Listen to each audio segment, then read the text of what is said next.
नमस्कार साथियों, मैं अखिलेश कुमार मौर्य। मैं क्लास 12th का फिजिक्स आप सबको पढ़ा रहा हूँ, जिनमें जो है वीडियो फर्स्ट और सेकंड जो है अपलोड कर दिया हूँ फर्स्ट चैप्टर का, और जो है सेकंड के बाद आज जो है जो थर्ड पार्ट है, जिसमें हम आपको इससे पहले पढ़ा दिए थे वैद्युत ध्रुव के कारण उत्पन्न वैद्युत क्षेत्र की तीव्रता, जो दो स्थितियों में याद किया जा सकता है, एक अच्छी स्थिति में और एक निरक्षीय स्थिति में। तो अच्छी स्थिति के लिए हमने पार्ट 2 में जो है करवा दिए हैं। अब ये पार्ट 3 है, जिसमें निरक्षीय स्थिति में उत्पन्न वैद्युत क्षेत्र की तीव्रता है। ठीक है, निरक्षीय स्थिति में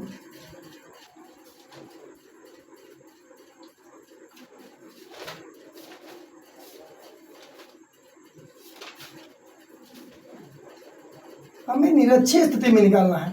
मतलब कोई वैद्युत ध्रुव है, ये हमारा वैद्युत ध्रुव है ए और बी, दो वैद्युत ध्रुव है जिस पर -q और +q जो है उपस्थित है। यही हमें निकालना था कि कोई वैद्युत ध्रुव होना चाहिए जो हमें वैद्युत क्षेत्र की तीव्रता निकालना है। एक आपको कंडीशन दो बताए थे, इसको दो सिचुएशन पर, दो कंडीशन पर हम जो है वैद्युत क्षेत्र की तीव्रता ज्ञात कर सकते हैं।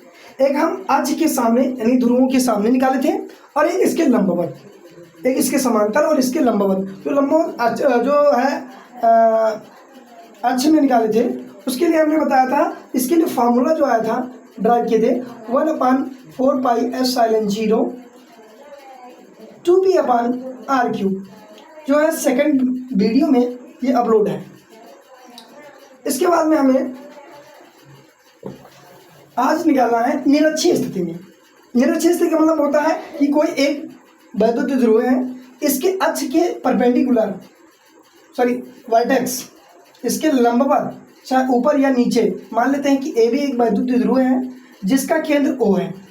इससे r दूरी पर, बिंदु O से r दूरी पर निरक्ष में स्थित एक बिंदु P है, जिस पर हमें वैद्युत क्षेत्र की तीव्रता ज्ञात करनी है।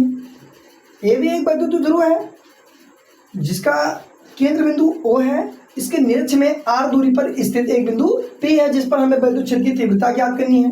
तुरंत हमें बिंदु आवेश की यानी दूरी हमें चाहिए, तो यहाँ से लेकर के और यहाँ के बीच की हमें जो है डिस्टेंस पता करना पड़ेगा।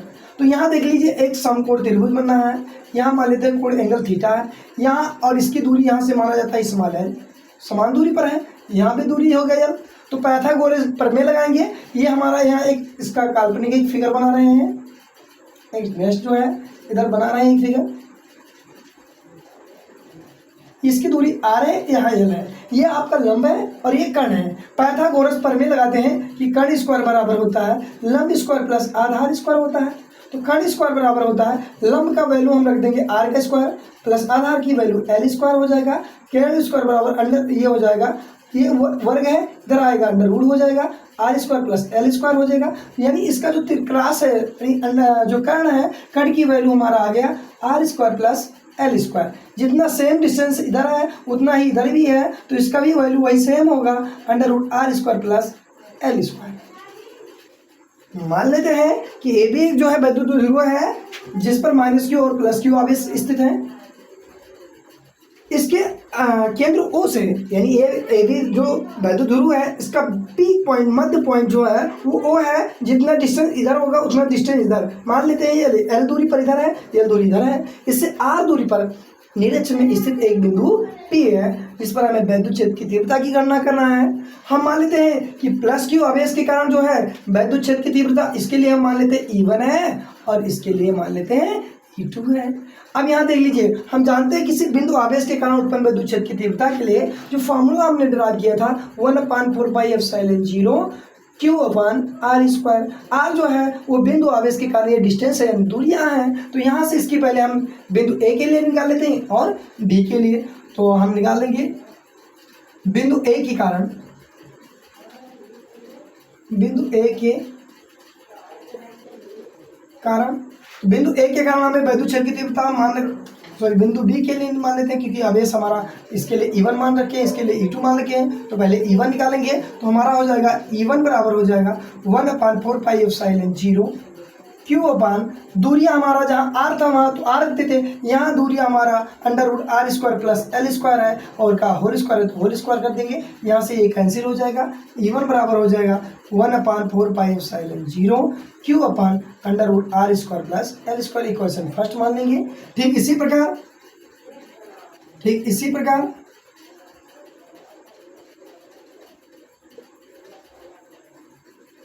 इसी प्रकार जब निकालेंगे बिंदु ए के कारण यानी E2 निकालेंगे तो E2 बराबर हो जाएगा, वही डिस्टेंसेस है, समान दूरियां हैं, E1 क्या हो जाएगा Q upon R square plus L square, same distances है तो वही फार्मूला आएगा, सभी इक्वेशन सेकंड हो गया।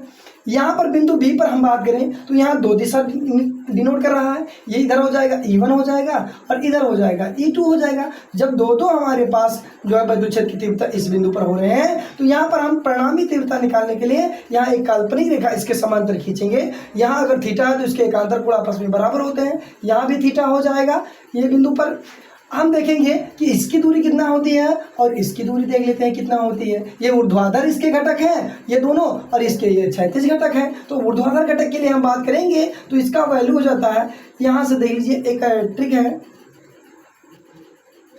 ये कोण थीटा है, इसकी वैल्यू जो है यहाँ E2 है और यहाँ ये E2 है। अगर हमें इसकी वैल्यू निकालना है तो यहाँ पाइथागोरस प्रमेय लगाएंगे, ये कर्ण हो जाएगा, ये लंब, तो लंब और कर्ण में संबंध होता है साइन थीटा, तो साइन थीटा बराबर होता है लंब बटा कर्ण, तो लंब मान लेते हैं, लंब जो भी होगा यहाँ OP कुछ मान लीजिए, ये लंब हो गया और डिवाइड बाई यहाँ कर्ण हो जाएगा E2, क्रॉस मल्टीप्लाई करेंगे तो L बराबर हो जाएगा E2 साइन थीटा हो जाता है। तो यानी इसकी वैल्यू हो जाएगा यहाँ, अगर ये E1 है तो ये E1 साइन थीटा होगा और इधर है तो E2 साइन थीटा होगा।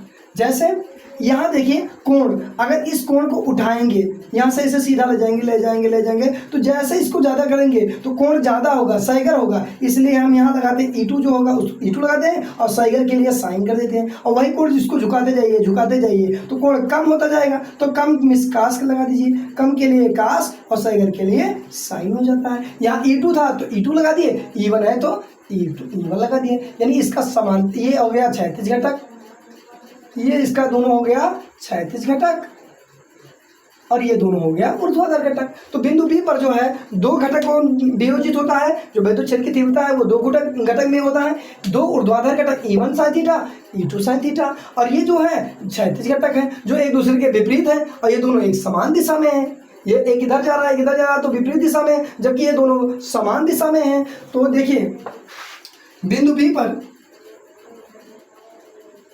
विद्युत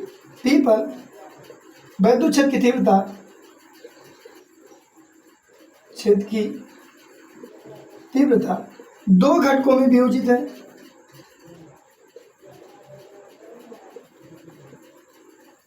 जो बिंदु बी है वहां तो दो घटकों पे वियोजित है, एक आपका क्षैतिज घटक और एक ऊर्ध्वाधर घटक है, यानी हमारा एक है ऊर्ध्वाधर घटक, यहाँ E1 साइन थीटा व E2 साइन थीटा ऊर्ध्वाधर घटक है।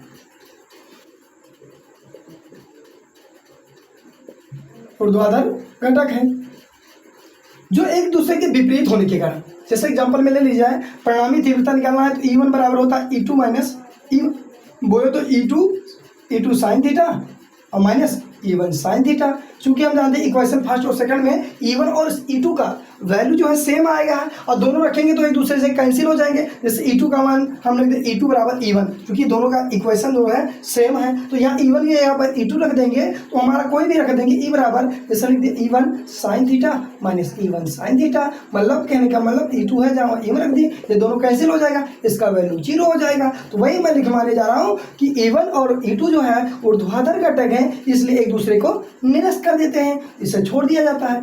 चूंकि ऊर्ध्वाधर घटक है, चूंकि ये एक ही दिशा में होने के कारण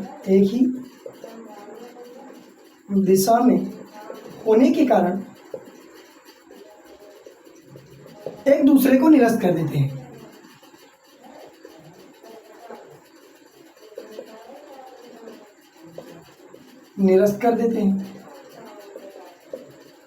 तब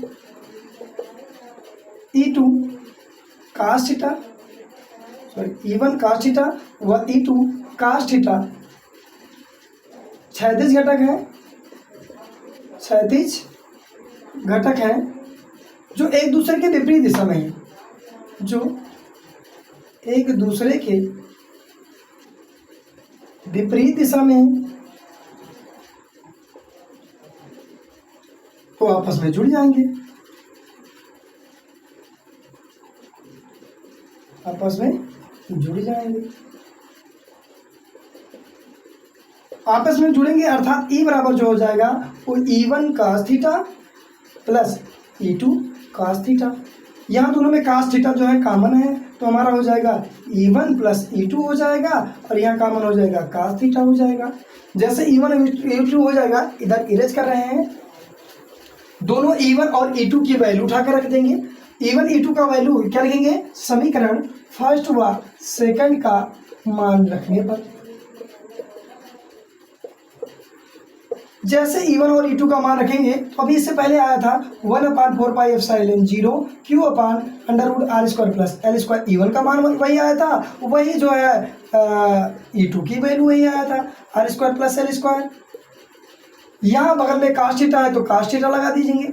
हमारे यहाँ पाइथागोरस प्रमेय लगा देंगे। यहाँ से जैसे पाइथागोरस प्रमेय यहाँ cos थीटा की वैल्यू लगाएंगे, जैसे देखिए यहाँ आपका चित्र बना है, ये यहाँ से दूरी थी L, ये दूरी थी R, यहाँ कोण थीटा, इसका मान था R square plus L square था। हम जानते हैं cos थीटा का मान निकालना है, तो चूंकि चित्र से हम देख लेंगे, चित्र से कि cos थीटा बराबर होता है आधार बटा कर्ण, तो आधार की वैल्यू L है और कर्ण की वैल्यू है R square plus L square है। इसका उठा करके यहाँ वैल्यू पुट कर देंगे, तो क्या लिखेंगे, इसलिए हमारा हो जाएगा E बराबर, यहाँ दोनों हर समान है तो एक बार राइट करेंगे हम 1/4πε0, एक की क्यू 2 की हो जाएगा, नीचे हो जाएगा R square plus L square into cos theta की वैल्यू हो जाएगा L upon under root R square plus L square. R की तुलना में L बहुत छोटा है, इसलिए एल स्क्वायर को हम छोड़ देते हैं। एल स्क्वायर को छोड़ने जैसे हम छोड़ेंगे वैसे हमारा जो है फार्मूला बनकर आ जाता है, E = हो जाता है 1/4πε0,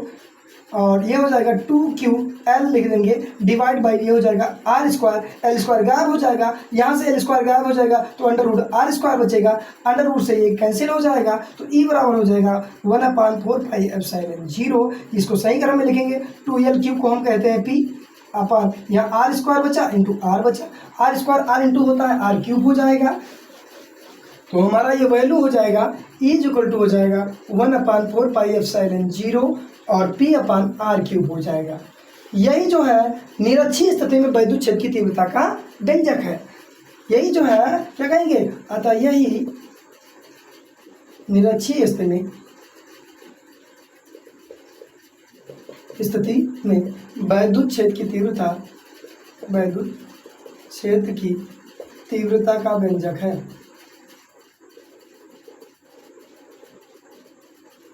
वैद्युत क्षेत्र की तीव्रता का व्यंजक है, मतलब हम अच्छे निकाल चुके हैं। निरक्षीय स्थिति, पहला पॉइंट विद्युत आवेश, दूसरा जो हमने पढ़ाया वो आपको वैद्युत बल, कूलाम का नियम, वैद्युत क्षेत्र की तीव्रता, वैद्युत आवेश के कारण वैद्युत क्षेत्र की तीव्रता, फिर उसके बाद में हमने पढ़ाया वैद्युत ध्रुव बल आघूर्ण हो गया, उसके बाद वैद्युत ध्रुव के कारण उत्पन्न वैद्युत क्षेत्र की तीव्रता अच्छी और निरक्षीय दोनों ड्राइव हुआ। इस चैप्टर का जो लास्ट पॉइंट है वो आपका है कि वैद्युत बल आघूर्ण, बल युग्म का आघूर्ण, यानी कोई एक नया है बल आघूर्ण।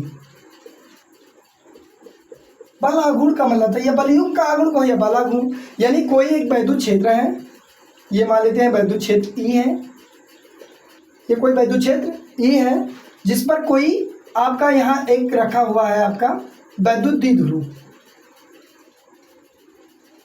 आप जैसे चुंबक बली बात देखे होंगे, ये बिंदु A हो गया, A B हो गया, और इसकी दूरी होता है हमेशा 2L होती है। आप ये देखो, ये मान लीजिए थीटा कोण पर है, तो आप जानते हो इसका लंबिक दूरी निकालना है, तो ये हो जाएगा जब पाइथागोरस प्रमेय साइन बटा कर्ण लगाएंगे तो साइन का वैल्यू तो 2L साइन थीटा हो जाता है। क्योंकि कोण क्या साइगर हो रहा है, इसको घुमाने पर तो साइन होगा और नीचे का मान कास होगा, तो ये वैद्युत क्षेत्र की तीव्रता है। तो इसमें कहने का मतलब कि कोई वैद्युत द्विध्रुव है, जैसे मान लिया जाए कि ये सब वैद्युत क्षेत्र है और उस वैद्युत क्षेत्र में हम वैद्युत द्विध्रुव एक रख दिए, और जैसे जैसे रखते हैं आप चुंबक पर प्रैक्टिकल करके देख लेंगे, और या विद्युत पे आप डायरेक्ट प्रैक्टिकल करके देखेंगे कि मान लीजिए वैद्युत क्षेत्र है और वैद्युत क्षेत्र में कोई जो है अन्य जैसे आवेश द्विध्रुव लाएंगे वो सीधा ना होकर के इस तरह हो जाएगा। जिस प्रकार चुंबक है और चुंबक को ऐसे वैद्युत क्षेत्र है, एक दूसरे को इस तरह नहीं कभी कर सकते, वो तुरंत ही इधर हो जाएगा। अर्थात इनके ध्रुवों पर एक प्रकार का बलयुग्म लगता है जो कि वैद्युत क्षेत्र की दिशा में लाने का प्रयास करता है, उसे ही बलयुग्म जो है बलाघूर्ण या जो है बलयुग्म का आघूर्ण कहते हैं। अर्थात कहने का मेरा मतलब यह है कि यदि किसी वैद्युत द्विध्रुव को वैद्युत क्षेत्र में रखा जाता है तो उसके ध्रुवों पर एक प्रकार का बलयुग्म कार्य करता है जो वैद्युत क्षेत्र की दिशा में लाने का प्रयास करता है। मतलब ये तिरछा इसको इस तरह लाने का प्रयास कर रहा है, तो ये जो बलयुग्म कार्य कर रहा है या नीचे का लाने का वैद्युत क्षेत्र की दिशा में लाने का प्रयास कर रहा है, उसे ही बलयुग्म का आघूर्ण कहते हैं। यानी जब किसी वैद्युत क्षेत्र में वैद्युत ध्रुव को रखा जाता है तो इसके ध्रुवों पर एक प्रकार का बलयुग्म कार्य करता है जो वैद्युत क्षेत्र की दिशा में लाने का प्रयास करता है, और इस ध्रुवों पर लगने वाले बलयुग्म को बल आघूर्ण कहते हैं, जिसे टाउ से निरूपित करते हैं। आप जानते हो बल आघूर्ण बराबर होता है बल गुणे विस्थापन, बल गुणे लांबिक दूरी, बल की दिशा में लांबिक दूरी होता है, यह सूत्र होता है लांबिक दूरी। आपने देखा होगा इसे टाउ से डिनोट करते हैं, टाउ बराबर बल को एफ से निरूपित करते हैं और लांबिक दूरी को 2l sin थीटा से निरूपित करते हैं। क्योंकि हम जानते हैं यही हमारा एक फार्मूला बन गया, और मुझे फार्मूला इस पर आता है। इस पर एक ना एक सवाल जो है लगभग में हर दूसरे या तीसरे साल जो है इस फार्मूले पर अभी जो मैं ड्राइव करने जा रहा हूँ उस पर मिलता है। जैसे हम जानते हैं कि वैद्युत क्षेत्र की तीव्रता का फार्मूला पढ़ा है कि वैद्युत बल तथा परीक्षण आवेश के अनुपात को वैद्युत क्षेत्र की तीव्रता कहते हैं, या F = F हो जाएगा, EQ है तो EQ हो जाएगा। जहाँ F है उठाकर वैल्यू रख देंगे यहाँ, तो यहाँ टाउ बराबर हो जाएगा, F की वैल्यू हो जाएगा EQ × 2l sin थीटा हो जाएगा। और आप जानते हो 2lq को हम कहते हैं P, तो टाउ बराबर हो जाएगा PE sin थीटा। इस पर जो है हमारा जबरदस्त सवाल आता है, इस चैप्टर का लास्ट ये डेरिवेशन था। तो आप देख लीजिए कि एक बार पुनः जो है रिवाइज कराने जा रहे हैं शुरू से आखिर, बहुत ही ध्यान से पूर्वक देखिएगा जिससे आपको पूरा का पूरा जो है परिभाषा सहित डेरिवेशन जो है अच्छे से समझ आ सके। और इसे विधवा अगर समझ में आए आपको बढ़िया से, तो आप भी इस वीडियो को ज़्यादा से ज़्यादा लाइक और सब्सक्राइब और शेयर ज़रूर करिए, जिससे आपको हम जो भी वीडियो अपलोड करें वो आप तक जल्द से जल्द जो है आप तक हमारी वीडियो अपलोड हो सके, आप तक पहुंच सके। तो इसको ज़्यादा से ज़्यादा शेयर करिए और वहाँ तक करिए जो इंटर के बच्चे कभी जो है पढ़ाई नहीं कर पाते हैं घर बैठे, या जो है मौका नहीं मिल पा रहा है, तो वो आसानी से वीडियो देख करके वो आसानी से पर्याप्त मात्रा में अंक ला सके। जैसे हमने पहला जो पॉइंट पढ़ा जो है विद्युत आवेश, तो किसी चालक का वह गुण जिसके कारण विद्युत एवं चुंबकीय क्षेत्र उत्पन्न होता है विद्युत आवेश कहलाता है। इसे Q से डिनोट करते हैं। इसका जो मात्रक होता है कूलाम बीमा 80 होता है। और दो आवेशों के बीच लगने वाले आकर्षण या प्रतिकर्षण बल को विद्युत बल कहते हैं, जिसे F से डिनोट करते हैं, जिसका मात्रक न्यूटन होता है। बीमा MLT का पावर -2 होता है। उसके बाद में हम रहा है कि विद्युत बल के संबंध में कूलाम ने एक नियम दिया जिसे कूलाम का नियम कहते हैं। इन्होंने कहा कि कोई दो स्थिर बिंदु आवेश हैं, उनके बीच में कोई ना कोई बल कार्य करता है। यह बल जो लगता है उन दोनों आवेशों के गुणनफल के समानुपाती और दूरी के वर्ग के व्युत्क्रमानुपाती। उन्होंने डेरिवेशन प्रूव किया F बराबर 1/4πε0 Q1 Q2/r², जहाँ 1/4πε0 की वैल्यू होती है 9 × 10⁹ न्यूटन मीटर स्क्वायर प्रति कूलाम स्क्वायर होता है। उसके बाद विद्युत क्षेत्र है, तो किसी आवेश के चारों ओर का वह काल्पनिक क्षेत्र जहाँ पर वो अपना प्रभुत्व यानी बल का अनुभव कर सकता है विद्युत क्षेत्र कहलाता है। उसके बाद विद्युत क्षेत्र की तीव्रता है, तो विद्युत बल का परीक्षण आवेश के अनुपात को विद्युत क्षेत्र की तीव्रता कहते हैं, जिसे F से E से निरूपित करते हैं। इसका मात्रक न्यूटन प्रति कूलाम होता है। इसके बाद मैंने पढ़ाया है कि वैद्युत ध्रुव, तो दो समान आवेश परंतु दो समान प्रमाण परंतु विपरीत प्रकृति के आवेश एक दूसरे से अल्प दूरी पर रखे हों, तो उनमें से कोई एक आवेश उनके बीच की दूरी के गुणनफल को वैद्युत ध्रुवाघूर्ण कहते हैं, जिसे P से निरूपित करते हैं, और इसका मात्रक जो होता है कूलाम मीटर होता है। इसके बाद अच्छी स्थिति आता है और निरक्षीय स्थिति जो प्रूव करा दिए हैं। उसके बाद आता है बलयुग्म का आघूर्ण आता है। तो यह किसी विद्युत द्विध्रुव को विद्युत क्षेत्र में रखा जाता है, तो इस पर एक प्रकार का बलयुग्म कार्य करता है जो विद्युत क्षेत्र की दिशा में लाने का प्रयास करता है, जिसे ही बल आघूर्ण कहते हैं, जिसे टाउ से निरूपित करते हैं। इसका मात्रक न्यूटन मीटर हो जाएगा और बीमा वही जूल या इसका बीमा ये स्क्वायर T⁻² हो जाएगा। और टाउ बराबर P sin थीटा। ये बहुत ही अत्यंत महत्वपूर्ण है, जो कि आपके एग्जाम की दृष्टि से बहुत ही अच्छा है। साथ में ध्यान से सुनिएगा, जो भी आपको अगर वीडियो नए से नए अगर देखना है तो इसे सीक्वेंस क्रम से ज़्यादा जो है शेयर करके और उसे देखिए और पूरा विधिवत वीडियो देखिए, तभी आपको जो है अच्छा आनंद आएगा और बढ़िया जो है साइंस से लगाव होगा। तो आपसे रिक्वेस्ट है कम से कम इसे शेयर करिए और इसको ज़रूर देखिए। धन्यवाद, फिर अगले वीडियो में।